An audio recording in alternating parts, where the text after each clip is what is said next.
Welcome to my Yogi education Gujarat YouTube channel. Students, આજે આપણે જોઈશું ગુજરાત માધ્યમિક અને ઉચ્ચતર માધ્યમિક શિક્ષણ બોર્ડ ગાંધીનગર દ્વારા જે પ્રશ્ન બેંક જાહેર થાય છે એ પ્રશ્ન બેંકનું સોલ્યુશન.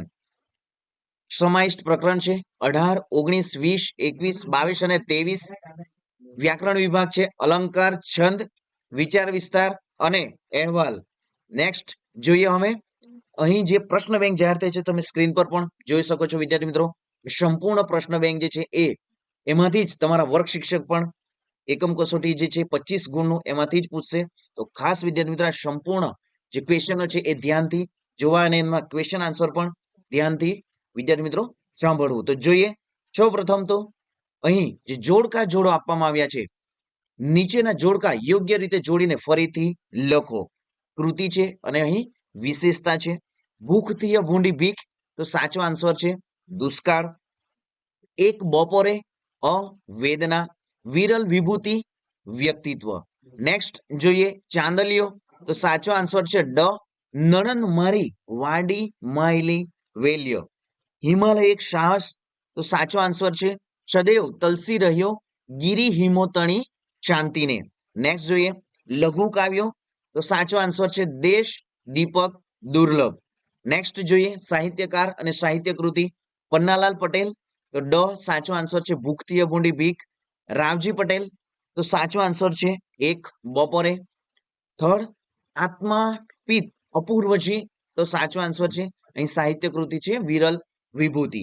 નેક્સ્ટ જોઈએ કૃતિ અથવા સાહિત્ય પ્રકાર ચાંદલિયો, તો સાચો આન્સર છે લોકગીત. હિમાલય એક સાહસ, તો સાચો આન્સર છે પ્રવાસ નિબંધ. લઘુ કાવ્યો દુહા, મુક્તક અને હાઈકુ. મૂળ સંગ્રહ અને સાહિત્ય કૃતિ માનવીની ભવાઈ, સાચો આન્સર છે ભૂખથી ભૂંડી ભીખ. રઢિયાળી રાત, અ ચાંદલિયો. અંગત, તો સાચો આન્સર છે એક બપોરે.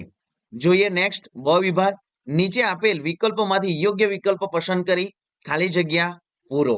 તો જોઈએ ફર્સ્ટ ભૂખથી ભૂંડી ભીખ નવલકથાના મુખ્ય પાત્રો, તો અહીં ઓપ્શન આપવામાં છે વિશાખા, ધનંજય, માણકી દેવજી અને કાળુ અને રાજુ. તો ભૂખથી ભૂંડી ભીખ નવલકથાના મુખ્ય પાત્રો છે કાળુ અને રાજુ. બાળકો ચેનલ સબસ્ક્રાઇબ નથી કરી, સૌપ્રથમ ચેનલ સબસ્ક્રાઇબ કરી દો, વિડીયોને લાઈક પણ કરી દો અને સંપૂર્ણ પ્રશ્ન બેંક જે છે એ તમારા મિત્રોને પણ શેર કરી દો. તમારી આવનારી ગુજરાતી વિષય માટેની જે બોર્ડની પરીક્ષા જે છે એ બોર્ડની પરીક્ષામાં પણ વિદ્યાર્થી મિત્રો આ પ્રશ્ન બેંક આધારિત ઘણા બધા ક્વેશ્ચનો રહેશે. તો ખાસ આ સંપૂર્ણ જે પ્રશ્ન બેંક ગુજરાત બોર્ડ દ્વારા જે લેવામાં આવે છે વિદ્યાર્થી મિત્રો, એ પ્રશ્ન બેંકોના જે પણ પ્રશ્નો છે, વ્યાકરણ છે, નિબંધો છે, એમાંથી જ તમારી જે ધોરણ 10 ની બોર્ડની પરીક્ષા પણ પૂછાશે. જે તારીખ 27/2/2025 ના દિને જે તમારી બોર્ડ દ્વારા પરીક્ષા લેવામાં આવશે તેમાંથી જ ઘણા બધા પ્રશ્નો બેંકમાંથી ક્વેશ્ચનો રહેશે. તો વિદ્યાર્થી મિત્રો આ સંપૂર્ણ પ્રશ્ન બેંકો જે છે એ મેળવી પણ લેવું. નેક્સ્ટ જોઈએ કાળુની લાગણીની કદર ખાલી જગ્યા સુંદર શેઠે કરી. ભૂખે ને ભૂખે ખાલી જગ્યાને ઠોકર ચડાવી. તો વિદ્યાર્થી મિત્રો સંપૂર્ણ આન્સર જે ભીખ આત્મા છે કે ટેંક છે કોમેન્ટ કરીને જણાવો. નેક્સ્ટ જોઈએ એક બપોરે કાવ્ય કટાવ મનહર છંદોમાં રચાયેલું છે. અશ્રુઘર નવલકથાની રચના ખાલી જગ્યા રાવજી પટેલની રચના છે. નણંદનો પતિ જવાબ થશે નણદોઈ. નેક્સ્ટ જોઈએ ગાંધીજીના આધ્યાત્મિક ગુરુ શ્રીમદ રાજચંદ્ર હતા. શ્રીમદ રાજચંદ્રજીએ 3 દિવસના ટૂંકા ગાળામાં લખેલ મોક્ષમાળા ચિંતન ગ્રંથ છે. શ્રીમદ રાજચંદ્રે 11 વર્ષની ઉંમરે રચેલ એક લેખ બુદ્ધિ પ્રકાશ જેવા સુપ્રતિષ્ઠિત સામાયિકમાં પ્રસિદ્ધ થયેલ છે. પારિવારિક સંબંધોનું મધુર ચિત્ર ખાલી જગ્યા કાવ્યમાં છે, તો ચાંદલ્ય કાવ્યમાં છે. કાવ્ય નાયિકા જેઠાણીને ખાલી જગ્યા સાથે સરખાવે છે, તો જવાબ છે ઝબૂક વીજળી સાથે સરખાવે છે. ઢોચકીમાં સાસ પાછી રેડી દેવાનું કવિ માને કહે છે. હિમાલય એક સાહસ ખાલી જગ્યાનો એક અંશ છે, તો જીવન કથાનો અંશ છે. માન સરોવર ખાલી જગ્યામાં આવેલું છે. માન સરોવર તિબેટમાં આવેલું છે. માતા યન ખાલી જગ્યા ઘાટ પાસે આવેલ છે, તો જવાબ છે જોઝીલા. 10મા વેદ તરીકે ખાલી જગ્યાને ઓળખવામાં આવે છે, તો ફટાફટ વિદ્યાર્થી મિત્રો આમાંથી શું આન્સર આવશે? હાઈકુ આવશે, મુક્તક આવશે કે દુહા આવશે? કોમેન્ટ કરીને જણાવો. નેક્સ્ટ જોઈએ, બરકત અલી વિરાણીનું ઉપનામ બેફામ છે. એ જગ્યા બનવું દુર્લભ છે. તો જવાબ છે દેશ દીપક છે.